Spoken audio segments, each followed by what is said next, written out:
ल गाइज म दुवै फ्रेमलाई राउन्ड मार्दै मैले धेरै नै राउन्ड मारिसकेँ। एउटै भ्लगमा पुरै धेरै लामो हुने भयो। अनि त्यो हेर्दा मान्छेले भनेर झ्याउ मान्छन् भनेर चाहिँ मैले 2-3टा भ्लग बनाइसकेँ। पोस्ट चाहिँ एउटै मात्रै गर्ने हो, किनकि अब एक त नयाँ छु, अनि त्यही माथि 1-2जनाले सब्सक्राइब गरेको हुन्छ, त्यहाँ पनि भिडियो हाले गर्दा यसले त मोबाइल ह्याङ बनाउने पर्यो भनेर फेरि त्यो पनि अनसब्सक्राइब गर्लान् कि भन्ने डर हुन्छ। त्यही भएर एकदम कम। अहिले त लाइट पनि निभाइसकेको छ। अघि त लाइट थियो, अब किनकि उज्यालो हुँदै गयो। हुन त 6 बजिसक्यो होला, त्यही पनि 6 बज्यो हेर्नु पर्यो घडी। 6:25 भइसकेको छ, त्यही पनि यति अँध्यारो छ यार, हुस्सु लागिरहेछ। अब एकछिनबाट ड्याम्म हुस्सु देखिन्छ। म चाहिँ यो अहिले कहाँ छु भन्दाखेरि टक्क दुवै फ्रेमको जुन मर्निङ वाक गर्ने एरिया छ त्यसमा छु, सर्कलमा। टक्क मर्निङ वाक गर्नेहरू सँगसँगै हिँड्दैछु म पनि। त्यही हो अब परदेशीको कहानी। मेरो तेरो भनौँ दुःख गरौँ सेलरी आउँछ। सेलरी आउँदा यति खुसी लाग्छ कि जब सेलरी आएर घरमा जुन कुराको आवश्यकता हुन्छ त्यो कुरा पुर्याउन सक्यो भने यति खुसी लाग्छ कि आफूले चाहेको सबै कुरा किने जत्तिकै खुसी लाग्छ। तर कुनै महिना आफूसँग आफ्नो सेलरी आउँदाखेरि पनि घरमा चाहिएको जति पैसा दिन नसक्दा, अनि त्यहाँ काम त हुन्छ तर अरू एक्स्ट्रा पैसा चाहिएको हुन्छ, त्यो पैसा नपुग्दा यति नराम्रो लाग्छ नि। त्यो पठाएको त्यो अलिकति आधी पठाएको पैसा पनि त्यो पठाएँ कि पठाइनँ जस्तो फिल हुन्छ कि मलाई चाहिँ। अब अरूलाई चाहिँ कस्तो हुन्छ के हुन्छ, किनकि सबैको एक्सपिरियन्स एउटै नहुनसक्छ। मलाई चाहिँ त्यस्तो हुन्छ। म त यो एकदम अँध्यारो भूत बङ्गलातिर छिरेँ कि क्या हो यार। लगभग दुवै फ्रेमलाई एक चक्कर लाउनलाई आधी घन्टै लाग्दो रहेछ, किनकि 2टा भिडियो मैले भ्लग 2टा 10 मिनटको बनाएर पनि फेरि अहिले अर्को तेस्रो भिडियो भ्लग बनाउँदैछु। अब एउटैलाई कन्टिन्यू गर्दाखेरि त्यो अति लामो हुने भएर चाहिँ मैले यसरी 3टा गरेको हो। अब हेरौँ भरे एडिटिङ गर्दाखेरि बिचको भिडियो एउटै काटकुट गरेर एउटैमा बनाइदिन पनि सक्छु। ठिकै छ। नयाँ भिडियो बनाउँदैछु, त्यही भएर मसँग कुनै कम्प्युटर छैन, ल्यापटप छैन। जे हुन्छ यही मोबाइलबाट हुने हो। त्यो पनि मैले अब यत्रो वर्ष यहाँ बाहिर बसिसक्यो। बिहान उठ्यो, त्यही ड्युटी गयो, बेलुका आयो, रुममा सुत्यो। एकदम बोरिङ लाइफ पनि एकदम बोरिङ लाग्ने। अनि फेरि अब 12-1 बजी ड्युटी जानुपर्ने। सुतेको ढाडै दुख्छ। बरु त्योभन्दा त बिहानै उठ्यो, यसो मर्निङ वाक पनि हुन्छ, अनि भिडियो पनि बनायो। भिडियो बनाइसकेपछि अब सबैलाई मेरो जस्तो नहुनसक्छ, हाम्रो जस्तो नहुनसक्छ। कतिलाई कस्तो होला, दुबई आउन मन लागेको थियो, जान मन लागेको थियो, कस्तो होला हेर्न पाए हुन्थ्यो। अब भनौँ न हामी जस्तै सबै अभागी नभए पनि, किनकि सबै हामी जस्तो दुःखी त नहोला नि त। कतिलाई त भिजिटकै लागि मात्रै भिजिटर भएर आउनु पनि मन लागेको हुन्छ होला। अनि भिजाले प्रब्लम गरिराखेको मान्छेहरूलाई चाहिँ अब यही मोबाइलबाट यसो दुवै फ्रेम यस्तो रहेछ, त्यो यस्तो रहेछ। म किनकि हरेक दिन एकै ठाउँको भिडियो बनाइराखेको हुन्न, कहिले कता अलग एरियाको बनाइरहेको हुन्छु। यहाँनिर यो दुवै फ्रेममा जानलाई चाहिँ अलिकति अगाडिबाट छ इन्ट्रान्स चाहिँ, त्यहाँ दुवै फ्रेममा जानलाई चाहिँ अब यो त दिउँसो त यहाँ त पुरै यो बस्ने फलैचाहरू छ। अब यो कुन लिम्बू बाजेको फलैचा रहेछ भन्दा त होइन कि क्या हो, त्यो चाहिँ बस्नलाई फलैचाहरू बनाइदिएको रहेछ। अनि यहाँनिर चाहिँ के गर्ने के नगर्ने भनेर चाहिँ छ, तर एकदम अँध्यारो भएर चाहिँ अलिक देखिँदैन। ठिकै छ।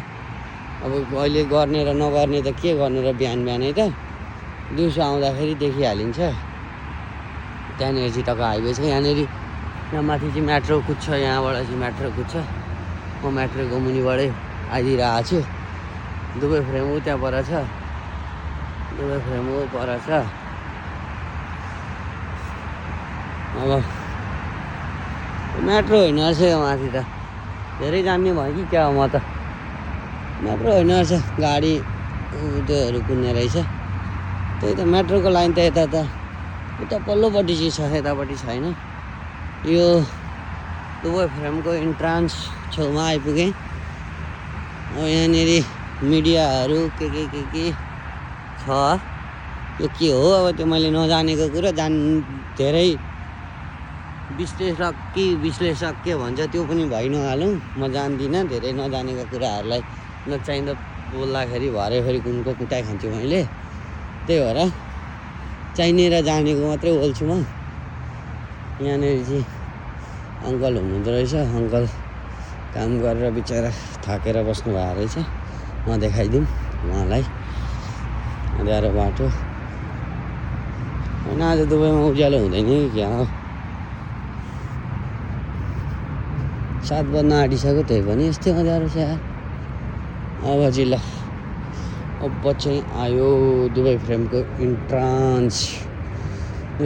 इन्ट्रान्समा जसलाई दुबई फ्रेमभित्र पस्न मन छ जो दुबई फ्रेममा आएर भिडियो टिकटकमा बनाएर भाइरल हुन मन छ उनीहरूले चाहिँ आउने एकदम सजिलो बाटो एबिसिडी मेट्रो फेरि सबैलाई थाहा भएको कुरो के सिकाइरहेको भनेर नभन्नु होला किनकि सबैलाई थाहा भएको कुरा कतिलाई थाहा नहुन सक्छ किनकि कहाँबाट जाने होला आउन त मन हुन्छ तर कहाँबाट जाने होला कसरी जाने होला भन्ने मान्छेहरूलाई चाहिँ एबिसिडी मेट्रो स्टेसन त्यहाँ आएपछि गिफ्ट भिलेज भन्दा भइहाल्छ गिफ्ट भिलेज जसलाई सोधे पनि गिफ्ट भिलेज कहाँ छ भनेर सोद्धा भइहाल्छ एबिसिडी मेट्रो स्टेसन आएपछि गिफ्ट भिलेज आउनु गिफ्ट भिलेज आइसकेपछि टक्क त्यसकै अपोजिट साइडमा छ मेरो भिडियो एकदम यो कस्तो भयो नि लाइट पनि बन्द भयो अनि मजाले उज्यालो पनि भइ नसकेको भएर एकदम भिडियो चाहिँ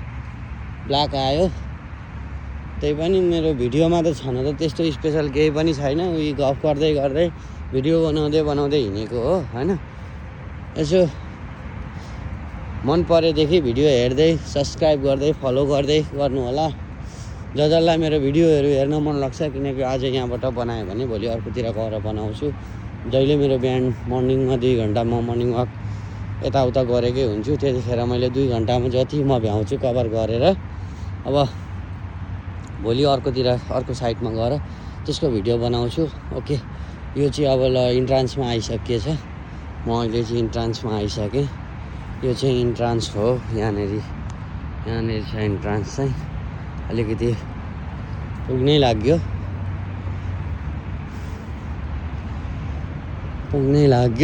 अब इन्ट्रान्समा त्यही हो अहिले अब विन्टर टाइममा चाहिँ यो के भन्छ हल्का भिडभाड पनि हुन्छ र अनि प्राइस पनि अलिकति महँगो हुन्छ 52 दिरहम पर पर्सन हुन्छ अनि अब जब समर सुरु हुन्छ त्यस पछाडि चाहिँ एकदम प्राइस पनि घटेर जान्छ अनि मान्छे पनि त्यति धेरै नआउने र अलिकति माथि धेरै बेर बस्न पनि मिल्ने यही हो इन्ट्रान्स चाहिँ एरिया चाहिँ त्यो अघि मैले देखाएको ब्रिजबाट ट्याक्कै 50 मिटर जति और आउने हो भने यति छिटै खुल्दो पनि रहेछ खुली पनि हाल्यो भर्खर खुल्यो तर अब त्यहाँ के सेटअपहरू यताउता गर्नुपर्छ होला अनि त्यो गरिसकेपछि टिकट दिन थाल्छन् म चाहिँ यसै बेगारी भएर चाहिँ हिँड्दैछु ल बिहानै दुबई फ्रेम चाहिँ यस्तो टक्क गोल्डैको जस्तो देखिन्छ यहाँनिर हो इन्ट्रान्स कतिलाई चाहिँ फेरि यस्तो लाग्दो रहेछ त्यहीँबाट अगाडिबाटै गेट छ त्यहीँबाट जाने हो भनेर कतिजना चाहिँ त्यहाँबाट भित्र छिरिराखेको मैले अस्ति देखेर आएको थिएँ अनि ला यहाँ त भित्र त छिर्नलाई त पार्कमा मात्रै पुगिँदो रहेछ अनि यो दुबई फ्रेमभित्र छिर्न चाहिँ कहाँबाट जानुपर्छ भनिरहेको हुन्छन् त्यो नझोक्किनु होला किनकि त्यहाँ अगाडि गेटबाट होइन यहाँनिर इन्ट्रान्स छ दुबई फ्रेम यहाँभित्र जानलाई चाहिँ त्यहाँनिर टिकट काट्नुपर्छ अनि मात्रै भित्र छिर्न पाइन्छ अब अहिलेको यो टाइममा चाहिँ अलिकति महँगो पनि हुन्छ अनि त्यसैमा प्लस यो टाइम पनि पाउन त पाउँछ अब कति 1-2 घन्टा 3 घन्टासम्म त्योभन्दा धेरै चाहिँ कसले पो बस्न टाइम मिल्छ र यहाँनिर। त्यही पनि अरू पछि जस्तो पछि त बालै हुँदैन, जति बेर बसे पनि कसैले जा पनि भन्दैन, केही पनि भन्दैन। अहिले चाहिँ अरूलाई पनि पालो दिनु यताउता भने हाम्रै नेपाली दाइहरू हुन्छ कति। अब जो यहाँभित्र हुनुहुन्छ उहाँहरूलाई त झन् राम्रोसँग थाहा छ, किनकि म त बाहिरबाट देख्ने। अनि यहाँ माथि त एकचोटि मात्र गएको छु, भित्र चाहिँ 2 चोटि गएको छु। अस्ति एकचोटि चाहिँ गएर पनि मेरो काम विशेषले गर्दाखेरि म भित्र माथि चढ्न पाइनँ, टिकट मात्रै लिएँ। फेरि मैले फर्किहाल्नु पर्ने भयो, रुम जानुपर्ने भयो, त्यही भएर म माथि चाहिँ चढ्न पाइनँ। त्यहाँ भित्र मात्रै गएँ, एकचोटि चाहिँ माथि नि गएको छु। त्यही हो ल गाइज, मेरो भिडियो भइसक्यो। अब यहाँ एक्सर्साइज गर्ने ठाउँहरू सबै मैले देखाइहालेँ। अब जसलाई बिहानै ओछ्यानमा सुती दुबई हेर्न मन छ, दुबई घुम्न मन छ, हरेक दिन मर्निङमा यही बिहान 5, 5:30 देखि 8-9 बजीसम्ममा मेरो एउटा भ्लग आउने गर्छ।